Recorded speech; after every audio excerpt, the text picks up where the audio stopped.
Señor mío y Dios mío, creo firmemente que estás aquí, que me ves, que me oyes. Te adoro con profunda reverencia, te pido perdón de mis pecados y gracia para hacer con fruto este rato de oración. Madre mía Inmaculada, San José mi Padre y Señor, Ángel de mi guarda, intercedan por mí. Estamos en el tiempo de Cuaresma y en todos estos días la Iglesia nos propone cada día unos textos muy escogidos, muy selectos del Antiguo Testamento y del Evangelio, para que nosotros recorramos estos días de Cuaresma como un camino, como un recorrido, es como un itinerario. No pensemos que la Cuaresma es simplemente un tiempo para hacer sacrificios. Sí, los incluye también, pero lo más importante es que nosotros cada día, oyendo la palabra de Dios, demos un paso adelante en nuestra vida cristiana y rectifiquemos, nos convirtamos un poco en algún aspecto, crezcamos en amor a Jesucristo y así, de esa manera, dando esos pasos cada día durante 40 días, con oración, con sacrificio y con la caridad, lograremos llegar a la Semana Santa un poco mejor que como empezamos este tiempo de gracia que es la Cuaresma. Hoy la primera lectura de la misa nos dice que Moisés, aquel gran patriarca famosísimo de los más importantes de Israel, por fin, después de recorrer muchos años, casi 40 años, el desierto, saliendo de Egipto para llevar a su pueblo escogido a la tierra prometida, cuando ya está por fin por entrar a la tierra prometida, les habla al pueblo de una manera muy solemne. Eso es lo que les dijo Moisés al pueblo, precisamente cuando ya terminó ese itinerario tan sacrificado, tan difícil, y les dice, ahora escucha los mandatos y preceptos que te enseño, para que los pongas en práctica y puedas así vivir y entrar a tomar posesión de la tierra que el Señor Dios de tus padres te va a dar. ¿Qué dice Moisés? Finalmente, guarden esos mandatos, cúmplanlos, porque ellos son su sabiduría y su prudencia a los ojos de los pueblos. Recordemos que cuando Moisés recibió los 10 mandamientos en la península del Sinaí, subió al monte Sinaí, bajó con aquellas tablas de la ley, que son los fundamentos primeros, más importantes de la moral humana y también de la moral cristiana. En ese momento Moisés estableció una alianza con Dios. Dios hizo como un pacto con el pueblo del Antiguo Testamento. Y entonces vamos a hacer una alianza con Dios, o más bien, Dios quiere hacer una alianza con nosotros. Esa alianza o ese pacto o ese contrato, por llamarle así, ¿qué quiere decir? Que entonces Dios va a proteger a su pueblo y lo llevará a la tierra prometida siempre que el pueblo cumpla con amor los mandamientos que Dios le pide. Y entonces Moisés ofrece un sacrificio de un animal en un altar y con la sangre de ese animal se sella la alianza que el pueblo hace con Dios. Guarden y cumplan los mandamientos. Van a pasar otros 13 siglos hasta que llegue Jesucristo y también Jesús, tu Señor, vas a hacer otra alianza. Es la segunda alianza, la nueva alianza, la última alianza. Cuando Cristo muere en la cruz, con su sangre sella esa alianza de Cristo que se entrega por nosotros y nos promete la vida eterna si nosotros le seguimos a Él, si vivimos su vida. Por eso, cada vez que estamos en la misa, cuando el sacerdote consagra el cáliz con el vino, dice esas palabras de Jesús en la última cena. Este es el cáliz de mi sangre, sangre de la alianza nueva y eterna. Qué bonito. Jesucristo renueva esa alianza, pero ahora la hace definitiva y se sella esa alianza de Dios con nosotros. Si queremos ser fieles a Cristo, llegaremos a la vida eterna y vemos el cariño de Cristo, que lo que más quiere es eso. Tú, Señor, lo que más quieres es llevarnos al cielo.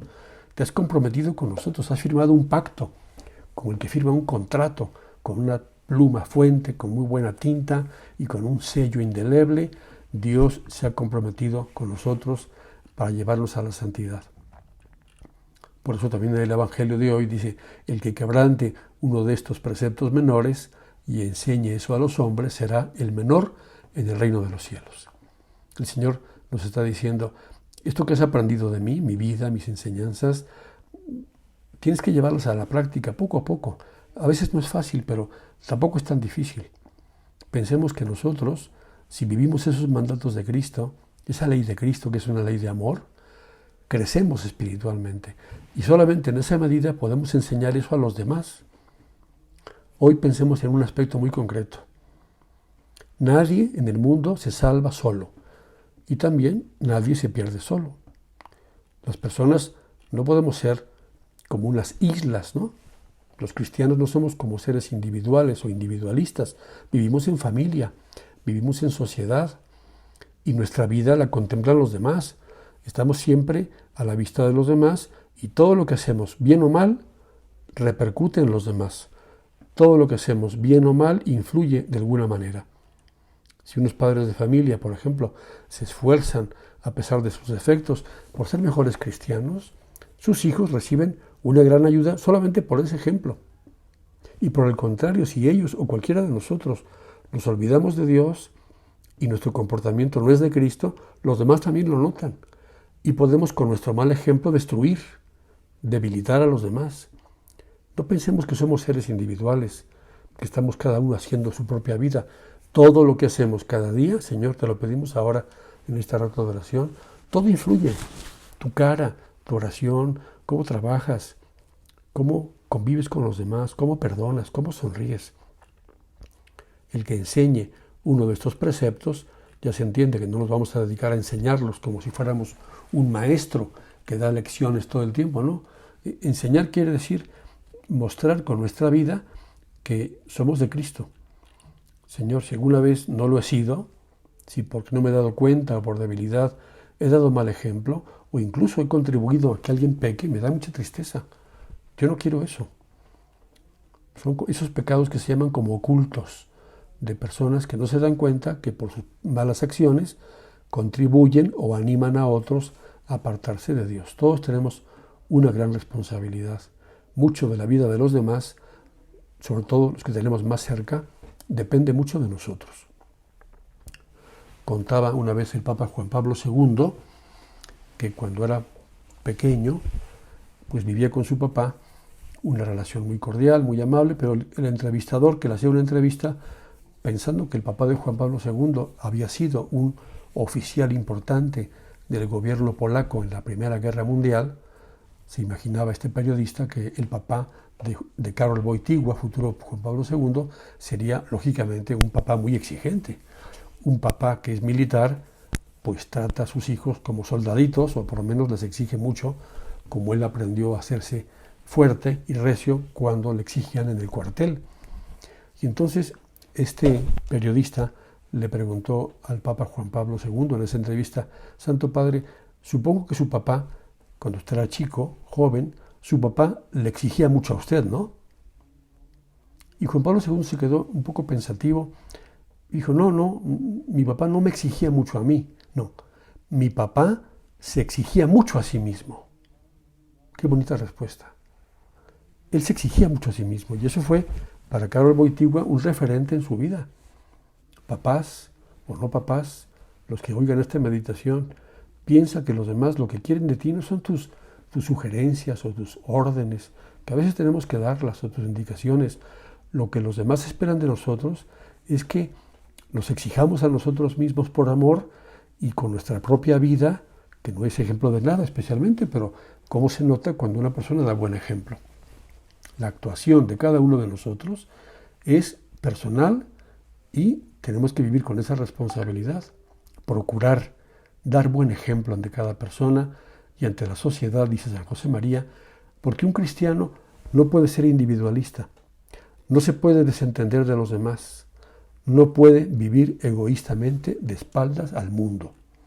Cuaresma es un tiempo de regreso a Dios, un tiempo de conversión, un tiempo de arrepentimiento, un tiempo para el crecimiento. Señor, ayúdanos hoy a comprender que con tus palabras del Evangelio de hoy y también con las palabras que Moisés oyó de Dios y comunicó a aquel pueblo, también nosotros nos demos cuenta de cómo podemos contribuir tanto a la vida de los demás, en casa, en la escuela, en el trabajo, con todo tipo de personas, para que con nuestras palabras y nuestras obras podamos dar un testimonio vivo de ti. Y eso es lo que la gente espera de nosotros. Haremos un gran bien si nos damos cuenta cada día que tenemos este precioso deber y exigencia cristiana de que nuestras vidas hablen por sí mismas, no por lo que digamos tanto, sino por lo que hagamos. Y entonces haremos un gran bien mejorando un poco en este tiempo, preparándonos para la Pascua, que nos recordará que Cristo nos dio una vida nueva, una vida resucitada con Él para dar vida a los demás.